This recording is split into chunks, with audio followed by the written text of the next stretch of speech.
Hi, I'm Canadian artist Roxanne Jervis, and I'm going to do a large painting with poppies on it. And I will be giving you refreshers throughout the video, just to remind you of things I've done on previous videos, so I hope you take the time to watch it. First of all, I'm going to put titanium white on my canvas, and I want you to see how I put it on and I scrape it off so you don't have a mass of white paint.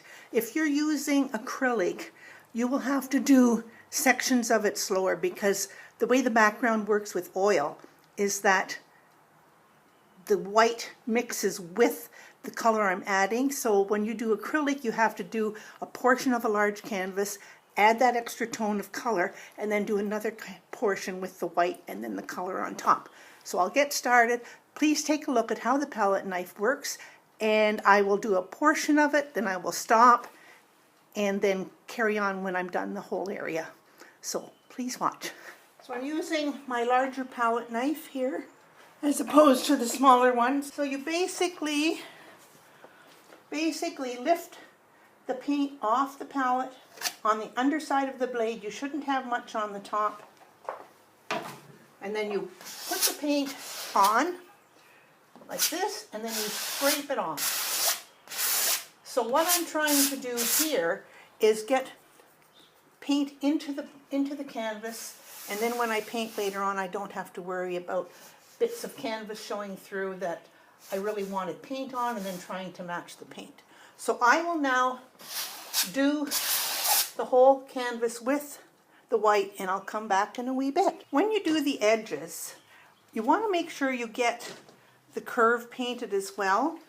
But then I found, let's see if I can show you, is if you take a paper towel or the ones you get in the automotive section, and just spread that paint around. And I forgot to do the bottom before I started, so I've gone back and just done the bottom in the bottom corner. So now I know there's paint there, and if I need to clean it, I'm not going to be getting dark colors into the actual canvas. One of the things I'm noticing with this, when you're painting with a palette knife, and I press down here, I'm not sure if you can see that, but there are thin lines in the paint here where the frame of the stretcher is behind it. So a reminder how to correct that, again, there's another video on this, is to put a piece of mat board or something in between the canvas and the cross stretcher, and also in between the canvas on the sides. So step one will be finished when I get all of this canvas covered and the sides all done. And take a notice at how much paint I'm actually removing from the canvas. Every time I sweep down, I pick up extra paint. And I'll just show you once more. You put a lot of paint on here, you don't want that for this style of painting. You want to pick it up and put it on and keep picking it up, and then put it back on and scraping it off again. Because that's all you want, is just that soft white in the background. See how much paint I keep picking up? I'll show you again, and then I'll go to the next step in a few minutes. You just don't want any of the original canvas showing through. You want a nice clean white canvas to work on. Now I'm starting to put some of the background in, and this is where, if you are using acrylic, you need to put some white on first and scrape off most of it. But then when you pick up your Naples yellow, or Naples yellow with a touch of cad orange, you start working it on the canvas while the white paint is still dry. And as we did with the white, you put it on, you scrape it off. You work it in different angles, you put it on, you scrape it off. And if you like a certain area that has a little bit more texture or darkness, you're okay. But what happens is, because you're using the white underneath, you're mixing the color on the canvas rather than making a big blotch of color on your palette. So I'll just come down a bit closer, so you can see down here. There's your solid color. There's white that's been picked up on the blade from the paint that's already on there. And don't do a lot of lines. If you see lines like this, you're cutting in too hard into the paint. your blade is on about a 33-degree angle. I always say 45. That makes people understand it a bit better. But you get a really, really lovely, lovely background from that. So again, I'm going to continue on, and I will come back for the step number 3.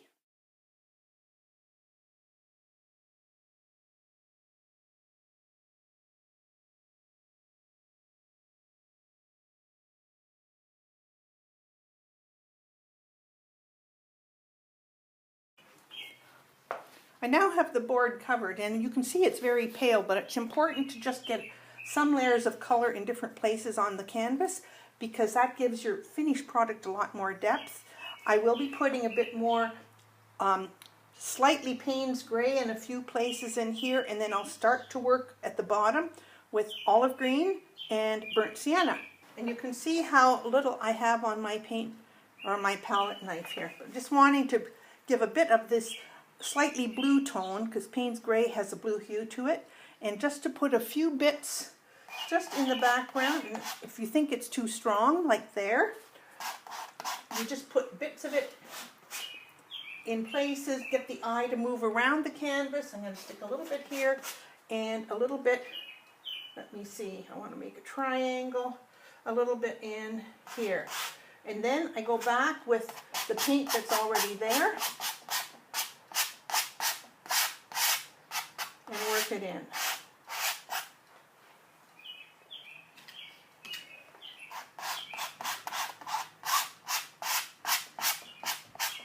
I put a tiny bit of white on top. That spot was just a wee bit too dark. As you get closer to the bottom, you want it weighted, and you want to make sure that your stems do not end up starting dead center. I am coming off just a wee bit to this side here. But my main focus of stems will come up from this place.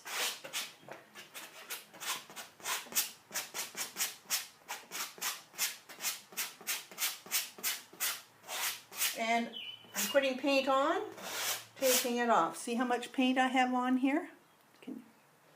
There. You can just see there's a little bit on there. And then you can work those in with the other colors throughout the canvas, and you're not putting on really massive dabs of strong pigment at this point, because the poppies are going to be the ones that have the strong pigment. So I'll work on that, and I'll be back in a bit. I've worked on this for quite a while now, and I'm just trying to break up some of these grays. And one way you can do that, if you find the colors just hitting it a bit too strong, is just take your knife and just pretend you're putting icing on a cake and you're smoothing it out, and then draw your brush strokes or your palette knife strokes back into it. Now all of this can be done with a brush. It's just, I find on a large canvas especially, a palette knife really cuts back the time you have to spend on it. I'm also trying hard to make sure that my knife strokes at this point are in line with the painting I'm going to do, so I'm not doing horizontal lines when I'm going to have vertical or angled up pieces of stem showing through. This line is a wee bit too strong, so again, I'm just going to soften it and then scrape off some of that paint. And again, there's hardly any paint on here. There, you can see there's hardly any paint on there. But by picking up these bits of paint, you can move around the canvas either with your brush or your palette knife.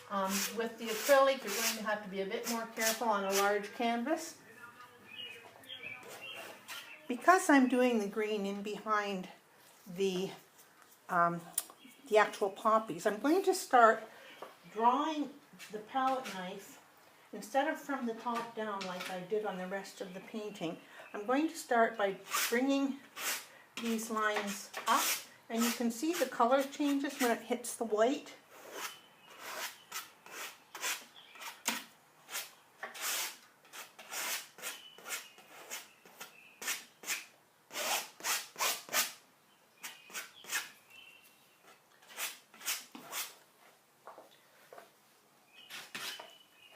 This is olive green. I'm going to also be putting some sap green in here.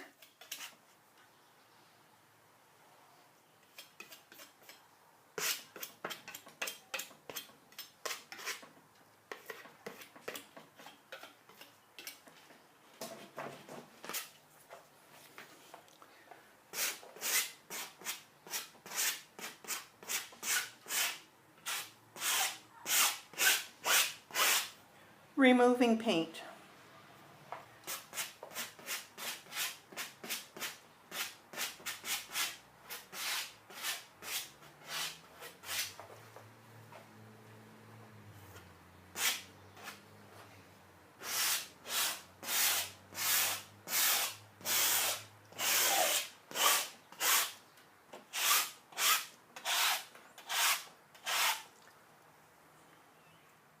This is the time where I will also add ultramarine blue to the olive green, and it gives a really nice color, but I put the two colors on the blade side by side. I do not mix them because I want the pure pigment to be showing through.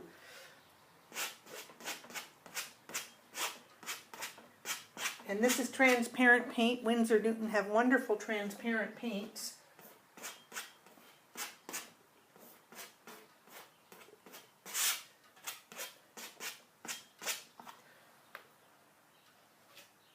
And then the next time I'll mix it with, put a little bit of sap green on here.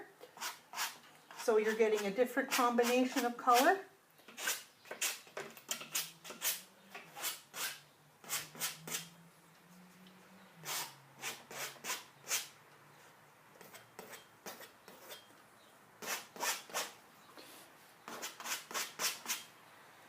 And then pure sap green, and more light.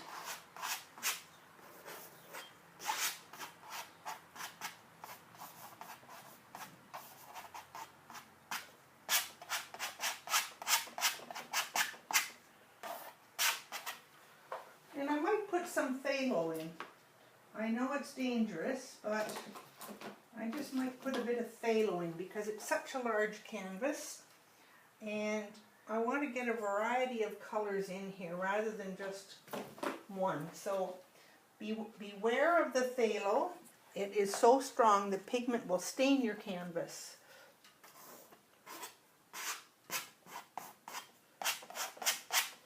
It's a gorgeous color though.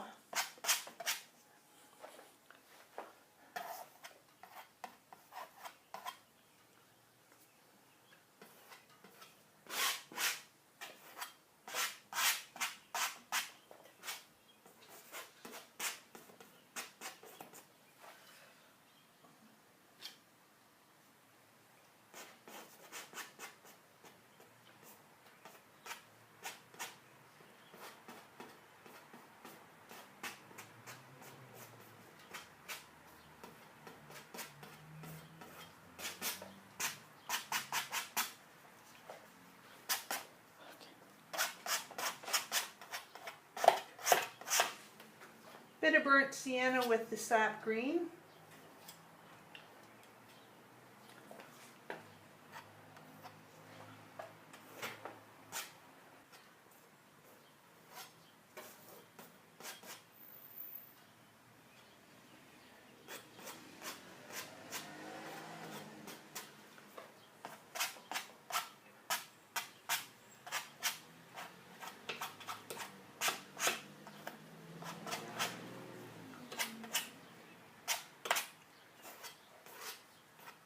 And because the paint is wet, you can just draw lines with the tip of your palette knife. You don't have the problem you do with acrylic where it dries so fast.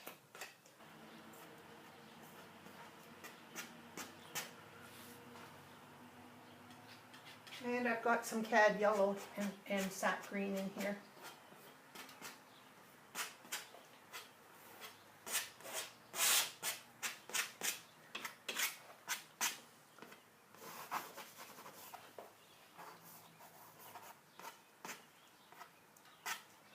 This is olive green and cad yellow.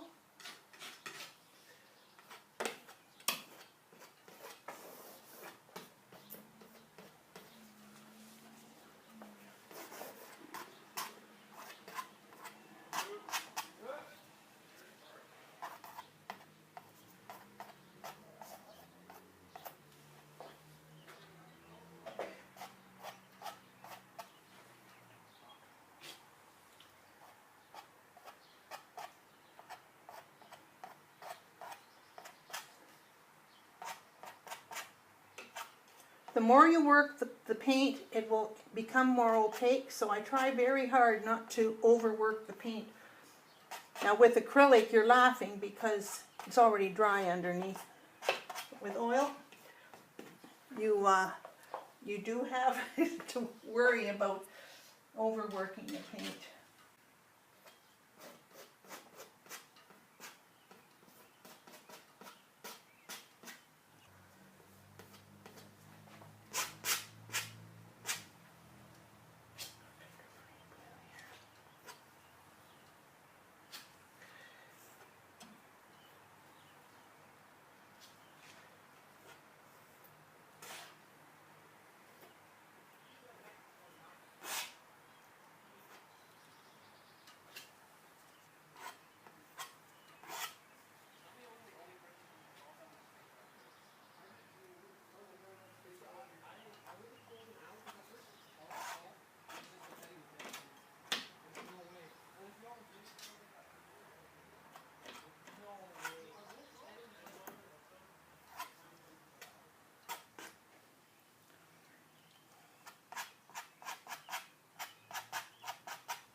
I have started with these poppies, and what I've done in the background is I've used alizarin crimson straight and then a little bit of alizarin with Payne's gray mixed in it, and just put on the background pieces.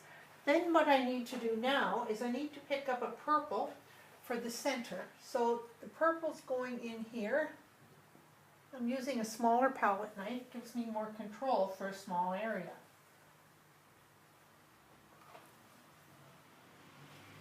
And it's just pure pigment. I'm not mixing it with anything else, because when I end up getting the orange in front of it, there's going to be such a wonderful contrast.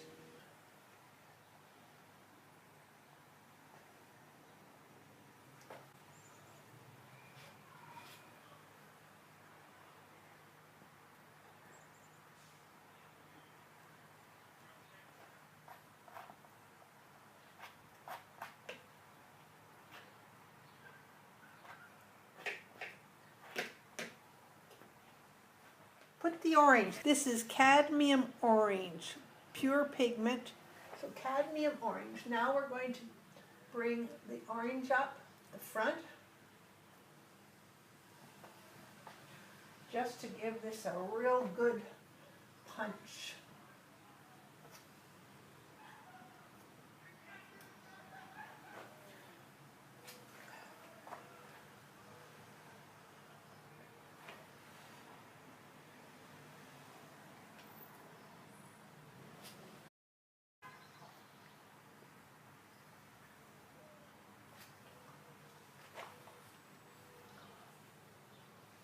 Does it bring these poppies alive or what?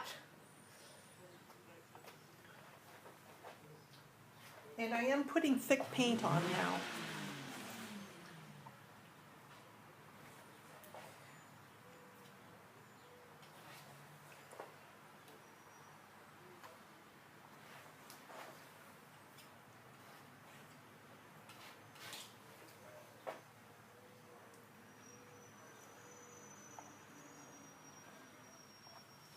And I need more cadmium orange, so I will just be a minute to put some out.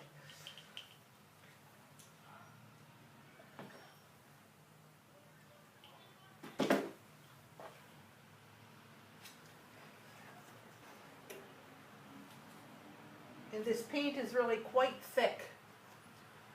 And that's the nice thing about oil, is you can work thin through the whole thing, and then at the end you throw on this strong, vibrant pigment.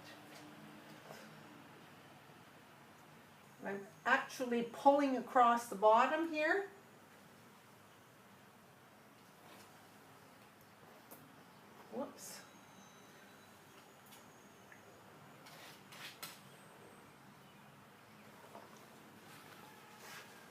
Because this is still wet, I can now put some of the poppy in front of the ones that are behind it, just to create a wee bit of depth. Let's see.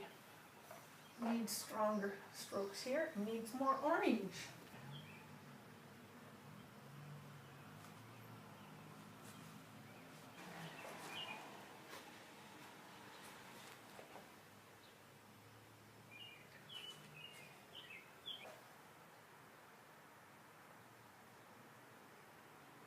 I'm noticing a bit of a bare spot in here, and more work has to be done down below. I think what I will do eventually is just take a splash of yellow, ocad yellow, and mix it with this orange, just to get a little bit higher light on the orange, and hopefully it will work.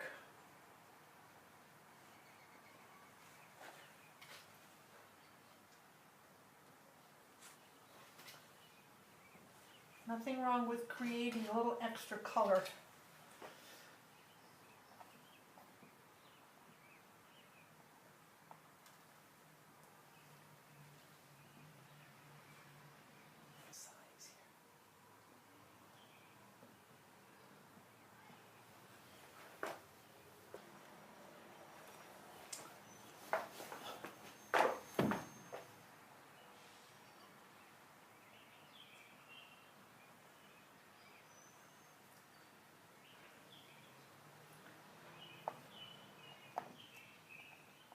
Anyway, I am going to work a bit more in here. Not sure what I'm going to do. I think I need to also have a bit of variation in the background up there, but it will be very subtle. I'll take a photo of this when it's done and let you see what I ended up with. This is the final version of my Poppies painting. What had happened was I spent several weeks of trying to figure out what would make it better, and the reason why was the composition was too central. So in the end, I added a few more poppies going up towards the top at the 1/3 mark, and I thought that was done, and then I realized it's still not right. So I added the small poppies on the bottom right just to get something coming off the side. I also spent a fair amount of time putting a lot of pure pigment in the transparent colors in the leaves and the stems below. So in real life, it's really quite marvelous. I hope you like what you've seen. Please subscribe and click on that button so you get notification of the next video that comes out. Thanks for watching, and see you next time.